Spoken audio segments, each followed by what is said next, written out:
Hello everyone, and welcome to Season 7, Episode 0 of Pro Wrestling's Top 50. I'm your host, Travis McNeil, and today we are introducing our new countdown that we will be starting and going through over the next several weeks. And that is the top 50 matches in CHIKARA history. I feel like this season has been a long time coming, both in the sense that it's been quite a while since I wrapped Season 6, but also CHIKARA was one of the promotions that when I first started doing, my big rewatches when COVID first started, that would ultimately lead to this YouTube program. After I kind of went through, ECW and like the old, all the WrestleManias and all the In Your Houses and, trying to use the WWE network at the time as much as I could, CHIKARA was going to be my next, deep dive that I wanted to go back and relive. But during, the pandemic in 2020, that, ended up seeing the demise of CHIKARA. The promotion was shut down during this speaking out movement, where several of, the top performers and trainers at CHIKARA over the years were outed, with accusations against them. And just at the time, with speaking out being so prominent, it didn't sit well with me, and it wasn't something that I wanted to continue, watching. But over time, I'd really reflected on this and mulled over, so many professional wrestlers that, I was a fan of, that, was brought up, during speaking out. And, I really had to make the personal choice of, could I disassociate, these professional wrestling matches that I've, always held near and dear to my heart, from what the performers would ultimately end up becoming. And, I was able to do that. I completely understand that that's not the case for everybody. So, especially given that so many of these videos are going to mention and talk about performers that were outed during speaking out, I completely understand if you choose to sit this season out. In no way am I endorsing any of those professional wrestlers. I will try my best to, put content warnings wherever I can, if I'm cognizant of, one of the wrestlers being somebody that was outed during speaking out. I'll try my best to do that. In no way, with these performers am I, trying to ensure that they make any sort of a living, by me telling you to go out and watch their matches or watch their footage. But, ultimately, Bryce Remsburg, who's now, one of the officials in AEW that came up through that CHIKARA system, he put it really well around the time that CHIKARA celebrated its 20th anniversary, which coincidentally enough was in 2022, and kind of sparked me, wanting to finish this one up, where he said, we can look back at the memories that we had and, really fixate ourselves on those and how it made us feel as opposed to what it would eventually become. And that's what I'm choosing to do. CHIKARA was a really interesting promotion because it's something that, I was, neck deep in the indies around the time that CHIKARA really started to boom. So for me, it was just another indie fed like all of the others that I watched and enjoyed. And I have a lot of personal moments that, I really look back on fondly with CHIKARA that we'll talk about, over the course of this top 50 countdown. But what I really find interesting is, seeing especially during that CHIKARA 20, anniversary, there was lots of tweets and posts about it on social media. And it really just struck me as, I don't want to say odd, but surprised me with how many, independent wrestling fans really, start to, look at CHIKARA as being that jumping off point for them and being that gateway into independent wrestling. So just a completely different experience for my personal one. Those later years of CHIKARA after the restart, which I won't go into now, but we'll talk about at length, over this series. It never really felt the same to me, but for so many, fans of independent wrestling, that's when they found independent wrestling. And, CHIKARA was so special to them, during those points where it really wasn't special to me. And it's interesting, part of the reason why this took so long is I have a really good memory when it comes to this stuff. professional wrestling in general. So when I do these rewatch, pieces, I'm able to look at match cards and remember specifically matches that I thought were great, matches that I thought were hidden gems, matches that I knew got talked up a lot at the time that didn't really connect with me that I thought would be worthy of a rewatch now. So I'm really able to go through there and put together and cultivate my list of what I want to rewatch.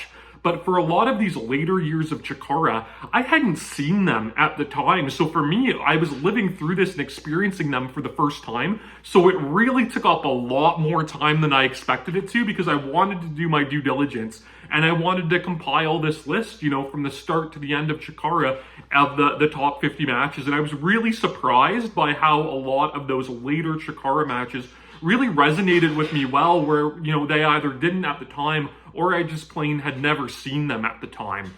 So we're going to get a lot of different matches in this countdown from all of the different eras of Chikara. It's going to be a ton of fun. Back in the day on the message boards, we kind of referred to, Chicky Fun, as being Chikara's kind of gimmick, PHUN for the fun.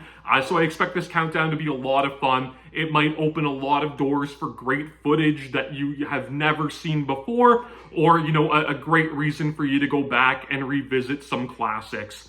I found Chikara originally in 2003, so I was late to the whole, internet thing. I didn't get a computer until the summer of 2002, which, was really tough for me growing up that I didn't have access to the internet. But as soon as I did, I immediately fell into tape trading and peer-to-peer file sharing websites and just, trying to sponge, as much wrestling as I could from all of this footage that I had read about and seen photos of in magazines for years, all of this independent wrestling and, all of this international wrestling that I finally had access to, at my fingertips. And, Chikara was started by Mike Quackenbush. Mike Quackenbush was one of those independent wrestlers in the late 90s that even if you had never seen him, if you read the wrestling magazines, you knew Mike Quackenbush's name.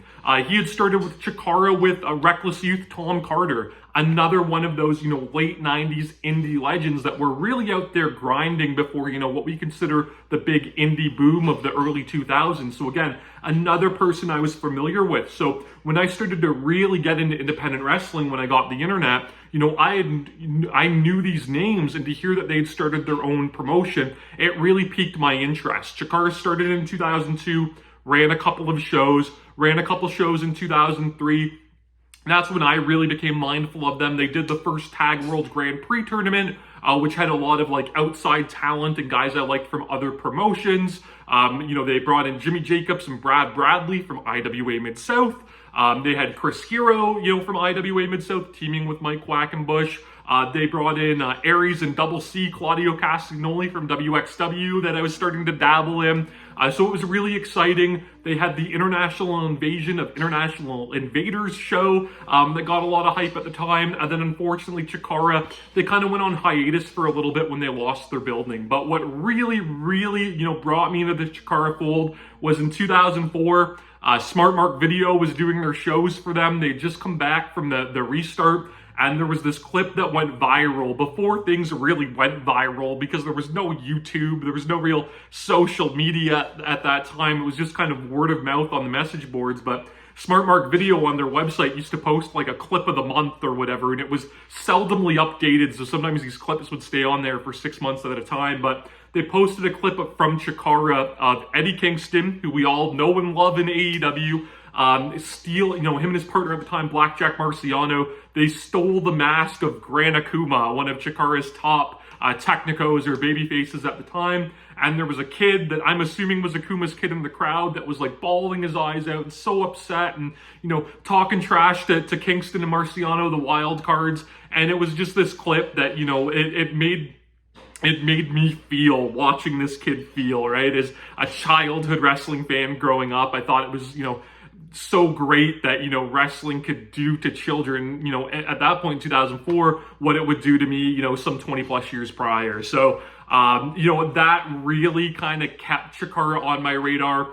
They would do the first Cybernetico match in, I'm pretty sure, U.S. wrestling history. So again, I talked about tape trading, but when I found the internet finally, you would have the DVD VR, best matches of the 90s list, and there was one for Lucha Libre, and number one on that list was the Cybernetico that happened in CMLL in 1997. So that was one of those, first matches that you wanted to make sure you got a VHS tape of, when you started dabbling in tape trading. So the fact that, this US independent promotion was going to do it themselves, that really piqued my interest. They ended up doing the match. It went over an hour, which was, pretty uncommon on the independents at that point. So that really got a lot of buzz about Chikara. And then in early 2005, they did the Tag World Grand Prix once again. They ended up expanding it huge. They brought in so much outside talent from all of the other independent promotions I loved. And then that was it. They roped me in hook, line, and sinker. I loved Chikara. They started the Kings of Wrestling storyline that I was totally engaged with. I went to the States in the summer of 2005 to go to the Young Lions Cup 3, which we will no doubt talk about on this series. And that was it for me. I've seen quite a few Chikara shows live over the years. I would buy the VHS tapes originally and all of the DVDs religiously. When they started Chikaratopia, their own on-demand service, I subscribed to that, for a little while.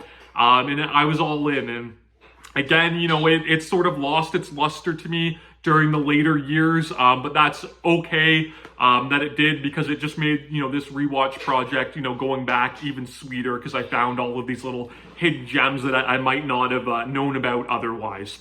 So this is, hopefully going to be a really fun project. The nice thing about this is all of the footage that I'm going to talk about is accessible through independentwrestling.tv, so you can watch all of this yourself and follow along. I would like to give a shout out to my friend Kevin Ford, the ultimate Chikara fan. His blog, The Chikara Special, was so helpful for me in going through, these match results and things, and, trying to remember, what I wanted to go back and watch and what I loved at the time, and, what was really going to be worth my time from those later years that I had never seen. And I know that he is definitely going to be watching this season. So thank you so much, Kevin, for everything that you have contributed to Chikara and independent wrestling in general.